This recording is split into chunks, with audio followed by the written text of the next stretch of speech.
तो चलिए स्वागत है दोस्तों आप सभी लोगों का एक और नए वीडियो लेक्चर में। दोस्तों मैंने आपको बताया था कि 7-7 दिन हमारी वीडियोस का टर्न रहेगा, जो कि पहली सब्जेक्ट हमने केमिस्ट्री के 7 दिन कंप्लीट कर लिए हैं और अब हम बात करेंगे फिजिक्स की। ठीक है, तो फिजिक्स में हमारा पहला चैप्टर जो है वो है विद्युत आवेश तथा क्षेत्र। अब इसमें क्या करना है, सबसे पहले इसके चैप्टर से ही हमें काफ़ी सारी चीज़ें सीखने को मिलेंगी। चैप्टर के नाम से ही सबसे पहले इसमें दो चीज़ें आती हैं, विद्युत आवेश तथा क्षेत्र, यानी कि विद्युत आवेश और विद्युत क्षेत्र, ये इन दोनों चीज़ों के बारे में हमें पढ़ना होगा। तो सबसे पहले हम आवेश देखते हैं कि आवेश क्या होता है। तो ध्यान दीजिएगा, किसी पदार्थ का वह मौलिक गुण, किसी पदार्थ का वह मौलिक गुण जिसमें विद्युत क्षेत्र, यानी कि ध्यान दीजिए कोई भी पदार्थ है, ए टू जेड कोई भी पदार्थ है, उसका एक मौलिक गुण होता है। क्या होगा वो मौलिक गुण, उसमें क्या किया जाए, उसके विद्युत क्षेत्र,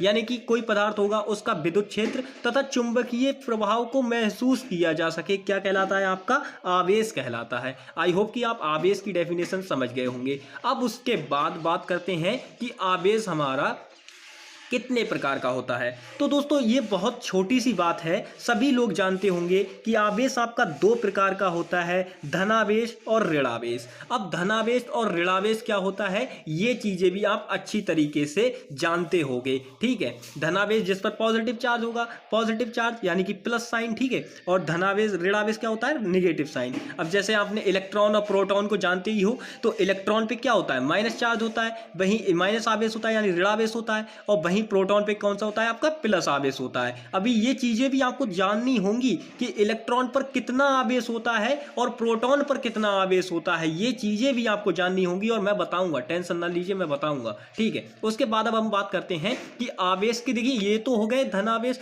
ये मूल प्रकार है कि धनावेश और ऋणावेश। अब बात करते हैं कि जब हम दो, ये सजातीय आवेश क्या चीज़ है, सजातीय और विजातीय ये क्या चीज़ें हैं, इनको हम देखते हैं।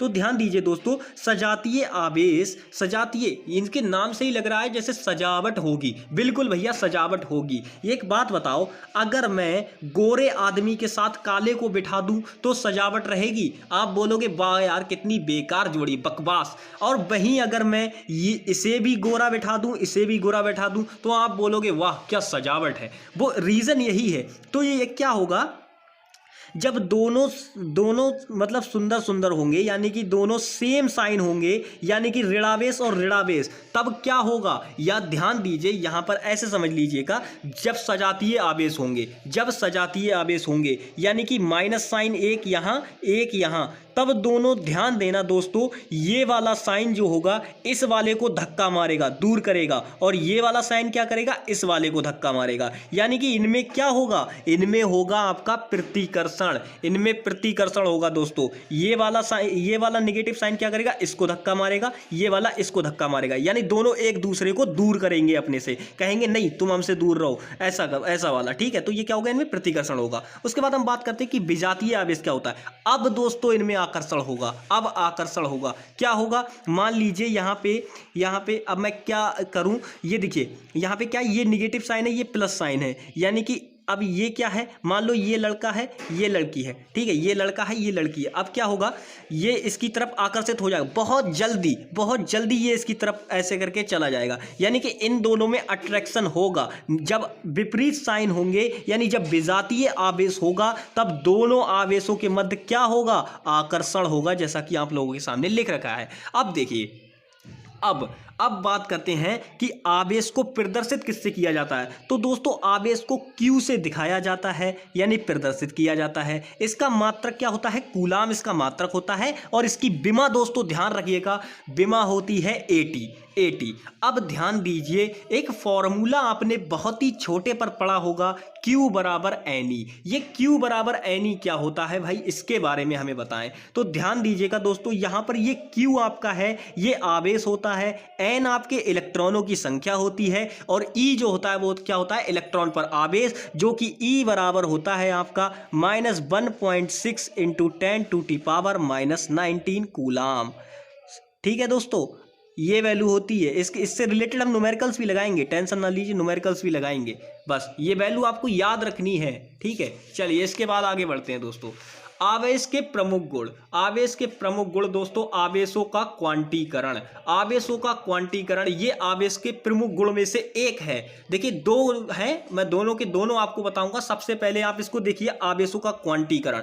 दोस्तों क्वांटीकरण से हमें एक बात समझ में आ रही है कि क्वांटीकरण यानी कि क्या होगा कि इसमें एक निश्चित पूर्ण संख्या बनानी होगी हमें। तो क्या होता है, आवेश हमेशा एक निश्चित न्यूनतम मान का पूर्ण गुणज होता है, यही आवेश का क्वांटीकरण होता है। यानी आवेश का मान ना तो धनात्मक, ना तो भिन्नात्मक होगा और ना ही दशमलव में होगा। धनात्मक या ऋणात्मक तो हो सकता है, लेकिन कभी भी वैसा नहीं होगा, आपके लिए भिन्नात्मक नहीं होगा। ठीक है, ये बात है। चलिए Q बराबर एन ही, जहां पर देखिए एन की वैल्यू यहां पे इन्होंने लिख भी रखी है 1 2 3 4। ठीक है, इस तरीके से डॉट डॉट करके कोई भी पूर्ण संख्या हो सकती है। एन का मान देखिए नोट करके लिख भी रखा है कि एन का मान कभी भी धनात्मक, आपका दशमलव और भिन्नात्मक नहीं होगा।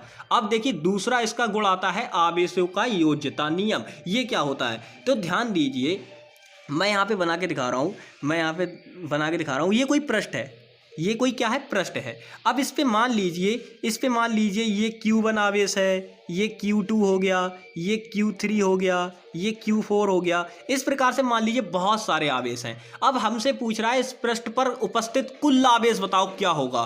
तो कुल आवेश इक्वल टू क्या हो जाएगा, कैपिटल Q। कैपिटल Q से अब जितना भी इस पृष्ठ पर आवेश है उनको जोड़ दो। आवेशों का योज्यता नियम यही कहता है, यानी पृष्ठ पर उपस्थित कुल आवेशों का जो योग होगा वो आवेश के कुल पृष्ठ के योग के बराबर होगा। यानी कि कुल जो योग वो आवेश होगा आपका, वो इनके योग के बराबर हो जाएगा। आवेशों की प्रकृति जो होती है दोस्तों, आपसे पूछ ले कि आवेशों की प्रकृति कैसी होती है, तो आवेशों की प्रकृति आपकी योगात्मक होती है। आवेशों पर वेग का प्रभाव पड़ता है या नहीं पड़ता है, बहुत ही इंपॉर्टेंट क्वेश्चन है। मल्टीपल चॉइस यानी सही विकल्प जो क्वेश्चन आपके लिए मिलते हैं एग्जाम में, उनसे पूछ लिया जाता है। तो आवेशों पर वेग का कोई प्रभाव नहीं पड़ता है दोस्तों, कोई प्रभाव नहीं पड़ता है। ठीक है, तो आई होप कि दोस्तों आपको आज की वीडियो समझ में आई होगी। आज की वीडियो में बस इतना ही, मिलेंगे नेक्स्ट वीडियो में, तब तक के लिए bye bye, take care and जय हिंद। दोस्तों ध्यान दीजिएगा, ज़्यादा तेज नहीं चलना है। अगर मैं आपको आज ही कूलाम का नियम बता दूंगा तो आप थोड़ा सा कंफ्यूज हो सकते हो, इसीलिए मैं आज आपको नहीं बता रहा हूं। मैंने आवेशों के प्रमुख गुण बताए हैं आपको। सबसे पहले मैंने बताया कि आवेश क्या होता है, उसके बाद मैंने आपको बताया आवेश के प्रकार, आवेश जो कि दो प्रकार का होता है, धन आवेश तथा ऋण आवेश। उसके बाद मैंने बताया कि सजातीय आवेश होने पे क्या होता है और विजातीय आवेश होने पे क्या होता है। उसके बाद मैं आगे बढ़ा और मैंने आपको बताया आवेश का मात्रक, आवेश की विमा और आवेश का जो वैल्यू होती है इलेक्ट्रॉन के लिए, इलेक्ट्रॉन पर कितना आवेश होता है, और Q बराबर एनी फॉर्मूले के बारे में मैंने आपके सामने डिस्कस किया। उसके बाद मैंने आगे आपको क्या बताया, आगे मैंने बताया आवेश के प्रमुख गुण जो कौन कौन से होते हैं, आवेशों का क्वांटीकरण और आवेशों का योज्यता नियम। दोस्तों ये दोनों बहुत इंपॉर्टेंट है। आवेशों के योज्यता नियम पर आपसे टिप्पणी करा सकता है, 2 नंबर में मिल जाएगी, 2 से 3 नंबर में ये, और आवेशों का क्वांटीकरण नियम भी पूछ लिया जाता है। तो दोनों पे आपको ध्यान रखना है बहुत अच्छी तरीके से। ठीक है दोस्तों, चलिए मिलेंगे नेक्स्ट वीडियो में। जय हिंद दोस्तों।